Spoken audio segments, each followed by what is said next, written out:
2024년 6월 10일 이사야서 42장 10절부터 25절까지의 말씀을 가지고 함께 묵상과 기도 그리고 나눔의 시간을 갖겠습니다. 먼저 오늘 본문 말씀부터 함께 듣겠습니다. 항해하는 자들과 바다 가운데의 만물과 섬들과 거기에 사는 사람들아, 여호와께 새 노래로 노래하며 땅 끝에서부터 찬송하라. 광야와 거기에 있는 성읍들과 게달 사람이 사는 마을들은 소리를 높이라. 셀라의 주민들은 노래하며 산꼭대기에서 즐거이 부르라.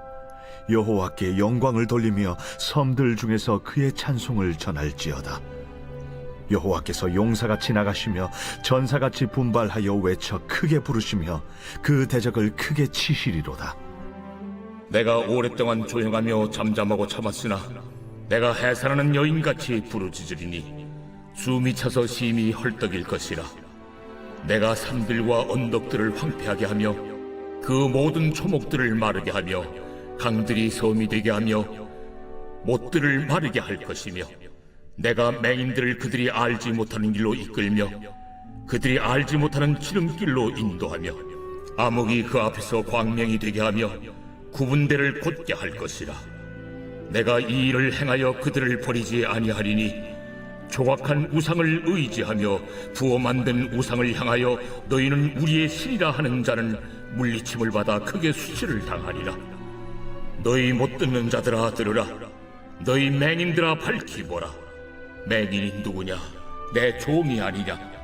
누가 내가 보내는 내 사자같이 못 듣는 자겠느냐? 누가 내게 충성된 자같이 맹인이겠느냐? 누가 여호와의 종같이 맹인이겠느냐? 내가 많은 것을 볼지라도 유의하지 아니하며 귀가 열려 있을지라도 듣지 아니하는도다. 여호와께서 그의 의로 말미암아 기쁨으로 교훈을 크게 하며 존귀하게 하려 하셨으나 이 백성이 도둑맞으며 탈취를 당하며 다 굴속에 잡히며 옥에 갇히도다. 노략을 당하되 구할 자가 없고 탈취를 당하되 되돌려주라 말할 자가 없도다. 너희 중에 누가 이 일에 귀를 기울이겠느냐? 누가 뒤에 올 일을 삼가 듣겠느냐? 야곱이 탈취를 당하게 하신 자가 누구냐? 이스라엘을 약탈자들에게 넘기신 자가 누구냐? 여호와가 아니시냐? 우리가 그에게 범죄하였도다. 그들이 그의 길로 다니기를 원하지 아니하며 그의 교훈을 순종하지 아니하였도다. 그러므로 여호와께서 맹렬한 진노와 전쟁의 위력을 이스라엘에게 쏟아 부으심에 그 사방에서 불타오르나 깨닫지 못하며 몸이 타나 마음에 두지 아니하는도다. 오늘 본문 속의 내용을 간략히 정리해보자면은 하나님께서는 열방을 위해 주의 종들을 예비해 놓고 계십니다. 그리고 그 종들을 통하여 주의 복음을 전하려고 하십니다. 그러므로 우리는 그러한 하나님을 찬양해야 되는 것입니다. 그러한 내용이 바로 10절부터 13절까지의 내용인 것입니다. 그러면 우리는 어떠한 하나님을 높여야 되는 것인가? 바로 그러한 부분들을 알려주고 있는 구절이 14절에서부터 17절까지의 말씀인 것입니다. 그런데 그렇게 우선적으로 하나님께 쓰임받아야 될 이스라엘 사람들이 먼저 병이 들어버렸습니다. 바로 죄로 더럽혀진 것이지요. 그러므로 그들은 하나님을 바라보지 못하고 도리어 원망만 하였습니다. 그러므로 하나님께서는 그들에게 쓰디쓴 약을 주심으로써 회복시키고자 하셨습니다. 그리고 그러한 내용이 바로 18절에서부터 25절까지의 말씀인 것입니다. 그러므로 어찌 보면은 오늘 본문의 말씀은 하나님을 높여야 되는 것인데 그러하지 못하는 어리석은 사람들을 바라보며 탄식하고 있는 그런 내용인 것입니다. 하지만 그렇다라고 하여서 자식을 버리는 부모는 없는 것이지요. 그러므로 하나님께서는 그들에게 사랑의 매를 드시면서 선도하려고 하고 있는 것이 바로 오늘 본문의 내용인 것입니다. 저는 이러한 내용을 바라보면서 오늘날에 우리가 믿고 있는 그런 하나님은 어떠한 분인가를 한번 생각해 볼 수 있기를 원합니다. 그래서 어떠한 하나님신가를 깨닫고 그를 통하여 우리가 주님께 어떻게 반응해야 되는지를 한번 생각해 볼 수 있기를 원합니다. 첫 번째로 하나님께서는 높임받기 충분하신 하나님이십니다. 즉 영광스러운 하나님이신 것이지요. 영광이라는 것이 결국 어떠한 의미인 것입니까? 유일하게 높임을 받는 것이며 또 어디에 있든지 빛나는 것이 바로 영광인 것입니다. 하나님이 바로 그러한 분이신 것이지요. 왜 그러신 것입니까? 하나님께서는 이 세상을 창조하신 창조주 하나님이십니다. 그러므로 창조물로서 주님을 높여야 되는 것은 당연한 것입니다. 그리고 하나님께서는 우리를 위해 구원 계획을 세워놓고 계십니다. 즉, 우리는 하나님께 불순종함으로 고통에 놓여질 상황에 놓여 있었습니다. 그러한 상황 속에 하나님께서는 우리를 그냥 놔두시지 않으시고 다시 회복할 기회를 부여해주고 계신 것입니다. 그러므로 우리는 그러한 은혜의 하나님을 높일 수밖에 없는 것이지요. 오늘 본문의 10절부터 12절까지의 말씀에서는 그렇게 하나님을 높이고 있는 것입니다. 그리고 그러한 높임은 단순히 이스라엘 사람들에게만 국한되는 것이 아닙니다. 모든 이방인들에게도 포함되는 상황임을 전해주고 있는 것입니다. 왜 그런 것입니까? 바로 하나님께서는 이스라엘 사람들뿐만 아니라 모든 이방인들에게도 동일하게 구원받을 기회를 부여해주고 계신 것이기 때문입니다. 그러므로 오늘날의 우리들도 하나님을 믿으며 그 안에서 회개와 함께 성령의 인도함을 받고 있는 것이지요. 우리는 하나님을 믿는 자로서 하나님을 높여야 될 것입니다.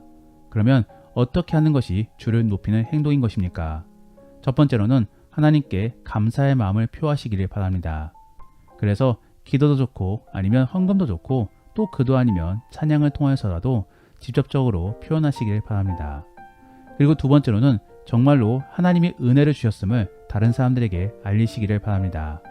그래서 교회 안에서든지 교회 밖에서 많은 사람들에게 주를 알리며 자랑하시기를 바랍니다. 그리고 마지막으로는 그 주님의 살아계심을 인지함으로 더욱더 주 안에서 깨끗하게 살려고 노력하시기를 바랍니다. 그러므로 다른 사람들보다도 더 성실하게 살아가시고 또 다른 사람들보다도 더 청렴하며 도덕적으로 살아가시기를 바랍니다. 이러한 모습들 말고도 아마도 다른 여러 가지 방법들이 많이 있을 것입니다. 솔직히 저의 입장에서는 여기까지만 이러한 방법들이 떠오르는데 다른 기발한 아이디어 속에서 계속적으로 하나님께 감사함을 표하시기를 바랍니다. 그러므로 고민하시기를 바랍니다. 그러한 고민과 기도 속에서 어떻게 해서라도 주를 높이려고 노력할 수 있는 그런 복된 그리스도인들이 될 수 있기를 원합니다. 두 번째로 하나님께서는 우리를 위해 싸우시는 하나님이십니다. 그 누구보다도 자기 백성을 아끼시는 하나님이신 것이지요. 그러므로 오늘 본문의 15절 말씀을 읽어보면은 하나님께서는 자연을 황폐화시키겠다라고 말씀해주고 계신 것입니다. 왜 그런 것입니까? 바로 영적인 맹인 및 농아들을 위하여 장애물들을 모두 치워주기 위함인 것입니다. 하나님의 입장에서는 모든 창조물들이 다 귀할 것입니다. 그러므로 인간에게 다스림의 능력을 주셔서 모두가 잘 살 수 있는 방법을 찾게끔 만들어 주신 것이지요. 하지만 그 중에서도 인간만큼은 더욱더 특별하게 여겨주고 계십니다. 왜냐하면 인간만큼은 하나님의 형상대로 지음받았기 때문입니다. 그러므로 오늘날의 인간들이 본능에만 충실하지 않고 도덕적으로 살려고 노력하고 있는 것이지요. 더불어 지혜를 통하여 도구를 만들며 살아가고 있는 것입니다. 하지만 이러한 인간이 원죄를 지음으로 하나님의 형상이 상실되어지게 되었습니다. 그러므로 이제는 하나님을 의식하지 않고 그저 죄만 짓고 있는 것입니다. 그렇게 영적인 맹인 및 농아가 된 백성들을 하나님께서는 그냥 내버려 두시지 않으시고 그들을 보호하시며 그들을 회복시켜주고자 노력하고 계신 것입니다.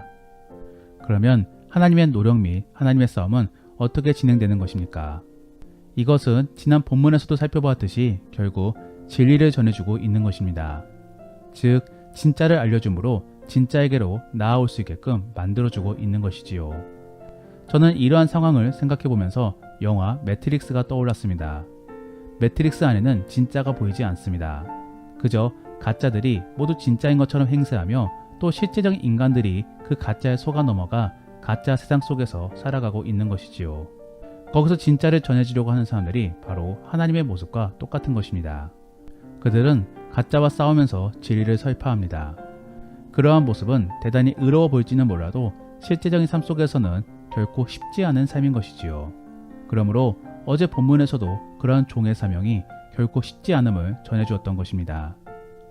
이렇게 하나님은 싸우고 계십니다. 바로 진리를 전해주심으로써 말입니다. 그러면 하나님은 이렇게 싸우시는데 왜 아직도 많은 사람들은 그 진리를 알아보고 있지 못하는 것인가? 바로 하나님께서는 진리를 전해주실 뿐 그 진리를 받아들이는 것은 우리의 몫이기 때문입니다. 그러므로 오늘 본문에서도 하나님은 분명 진리를 전해주셨음에도 불구하고 사람들이 그 진리를 받아들이지 못하는 모습을 보여주고 있는 것입니다.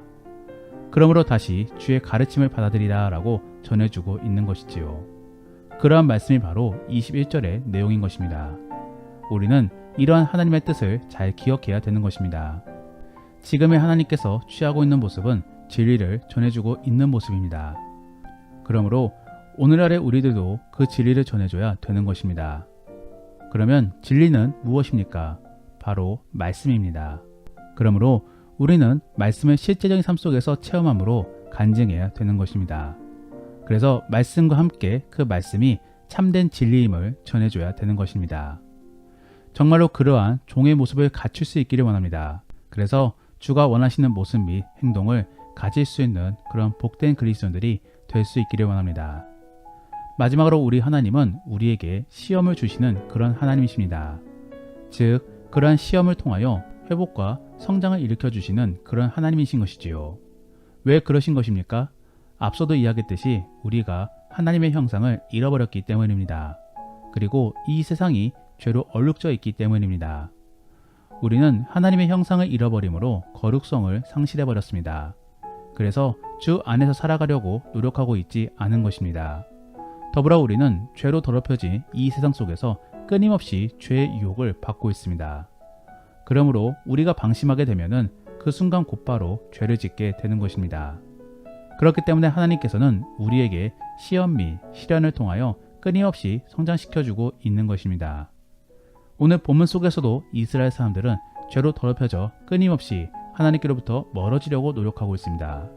그렇기 때문에 하나님께서는 그들에게 전쟁을 허락하시고 또 바벨론에게 끌려갈 수 있게끔 놔두신 것입니다.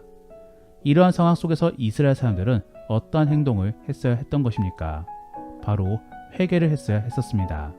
그리고 그러한 회개 속에서 다시 경건 생활을 회복시켰어야 했던 것입니다.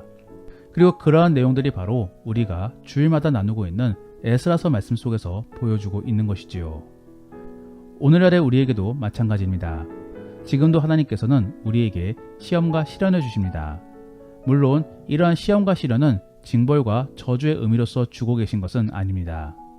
만일 하나님께서 징벌을 내리신다라고 한다면 우리는 그대로 죽습니다. 하나님께서 우리에게 주고 계신 것은 시련에 쓰리쓴 약입니다. 그를 통하여 회복과 성장이 이루어지기를 원하시는 것이지요. 우리는 그러한 약을 먹으면서 원망을 해서는 안 되는 것입니다. 만일 그렇게 되면 우리는 그저 초보 신앙을 갖고 있는 것에 불과한 것입니다. 우리는 이제 성장하였습니다. 그러므로 이렇게 말씀까지도 듣게 되었습니다. 그렇다라고 한다면 이제는 그 성장한 모습대로 주의 뜻을 잘 헤아릴 수 있어야 되는 것입니다. 그러한 모습이 바로 주의 뜻대로 인내하고 또 성장하며 고민과 경건 생활을 갖는 것입니다. 그렇게 인내와 경건 생활을 통하여 영적인 성장을 이루어낼 수 있기를 원합니다. 그리고 이렇게 성장함 속에서 이제는 주의 뜻을 잘 깨달아 주를 높일 수 있기를 원합니다. 더불어 기대하는 삶을 살아갈 수 있기를 원합니다. 그래서 이제는 근심과 걱정 그리고 원망 속에서 살아가지 말고 기대와 희망 그리고 기쁨 속에서 주의 사역을 잘 감당할 수 있기를 원합니다. 말씀을 정리합니다. 오늘은 답답한 이스라엘 사람들을 바라보시면서 취하고 계시는 하나님의 모습을 통해 우리가 믿는 하나님은 어떠한 분이신가를 함께 살펴보았습니다. 하나님은 우리를 창조하시고 우리의 구원을 위하여 노력해주고 계신 분이십니다. 그러므로 우리는 그 주님을 높여야 되는 것입니다. 그리고 하나님께서는 우리를 위하여 싸우고 계신 하나님이십니다. 그런데 이 싸운다라는 표현은 단순히 무언가를 가지고 치고받고 싸우고 있는 것이 아닙니다.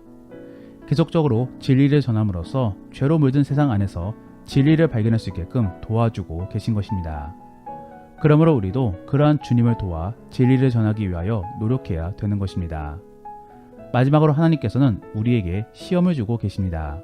이 시험은 단순히 징벌이 아닙니다.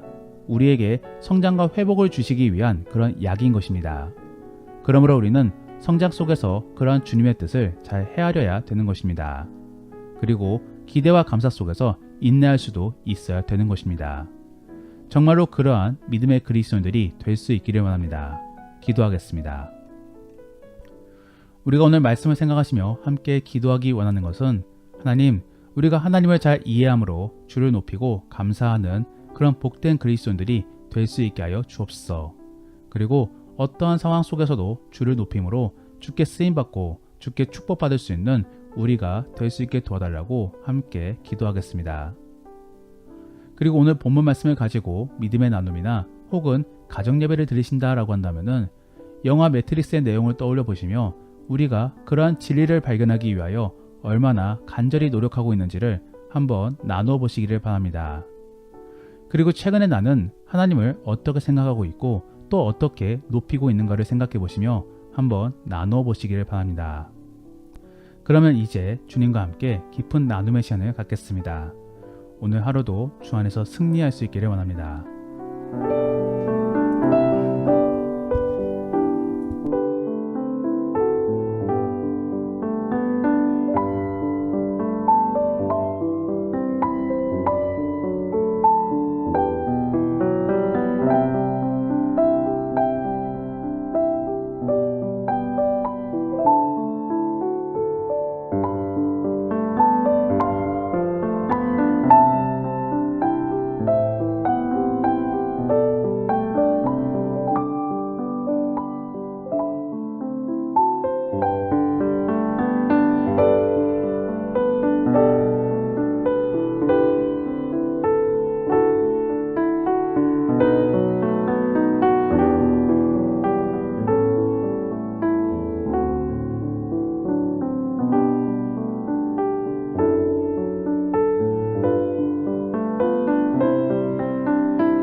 주